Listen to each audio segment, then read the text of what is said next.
嗨，老师，现在就来做麦克风的测试。现在如同你在画面上所看到的，我现在使用的是2只麦克风。现在是在我嘴边的这一只是 Web3，这个是 Elgato 的 Web3，它是电容式的，所以它是用 USB 接到我的笔电上面，它就得到一支麦克风的来源。那如同现在所看到的设置我现在第一个场景的这支麦克风我的习惯是来到设定，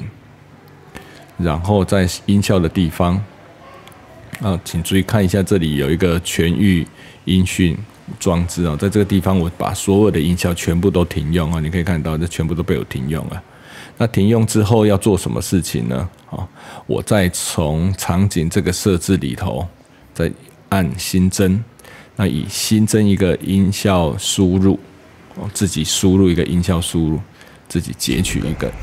再把我的音效装置给手动抓进来。OK， 那如同我现在所看到你所听到的这个声音好，那因为我刚输入我把它关掉。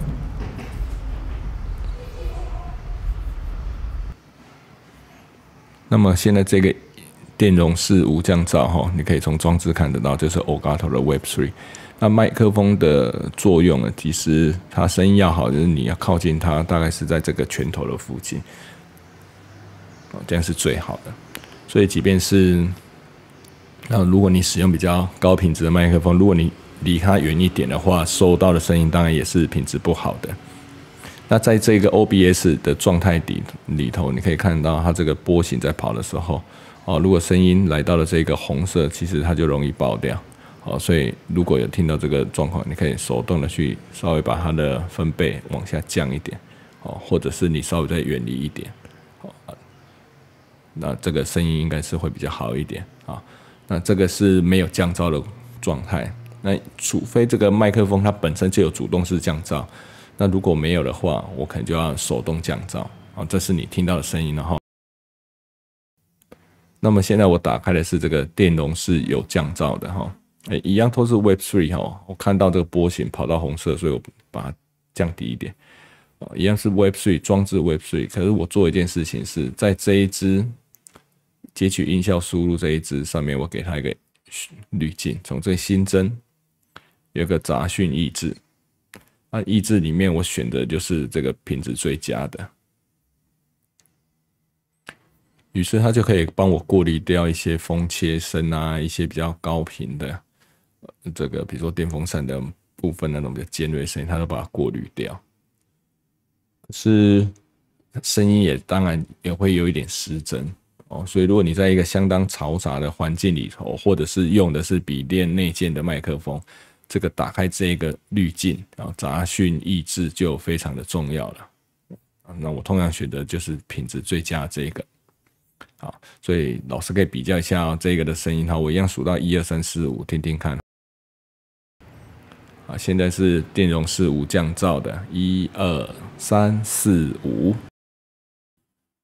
好，现在是电容式相同的麦克风有降噪，1、2、3、4、5。好，那这是2个的差别。那接下来我要换的是另外一支动圈式麦克风。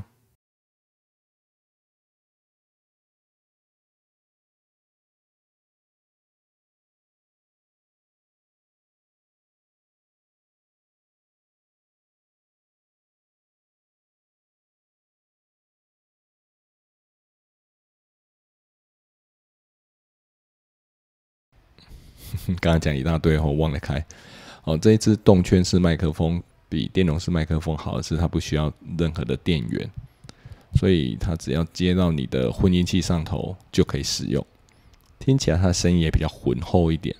不过相同的收音都会有一定的距离，所以如果我远离它即便它收音很好，远离它还是空间音很重所以最好的还是一个拳头距离一个拳头距离是收音最好的品质最好的距离。好，那现在听到的是这个动圈是没有降噪的。不过因为这一支麦克风本身就有主动式降噪，所以没有降噪，其实你听起来声音品质也是很好。那一样的，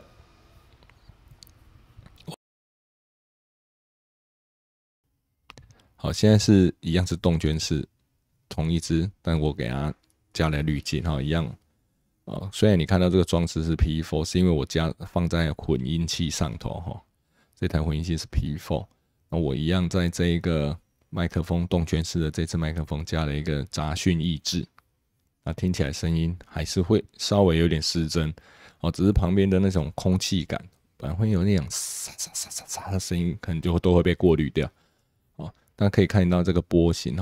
这个声音，因为我有混音器，所以我可以在旋钮上面去控制大小声其实我是可以控制大小声的，所以我会特别去留意一下我的声音到达什么样的程度尽可能就在橘色的地方不要超过红色，这样是最好的。我们比较一下咯。好，这是动圈式无降噪，1、2、3、4、5。好，现在是动圈式有降噪，1、2、3、4、5。那老师觉得呢？好，所以我的结论是，如果我现在这个麦克风的器材，我使用的时候，我会去比较一下它有降噪跟没降噪的声音。那如果这支麦克风品质比较好，它有主动式降噪了，我就不会再开启滤镜上面的杂讯抑制，因为这样会让声音失真。那相同的，在使用麦克风的时候，环境一定要非常的安静，相对安静的环境会比较好。如果比较嘈杂的话，不管你用了什么样的滤镜还是一样效果还是不是很好。那再有一个 OBS 比较困扰的是，在这个音效混音器这个栏位里面，在这个齿轮你点选它之后，会看到一个进阶音讯属性。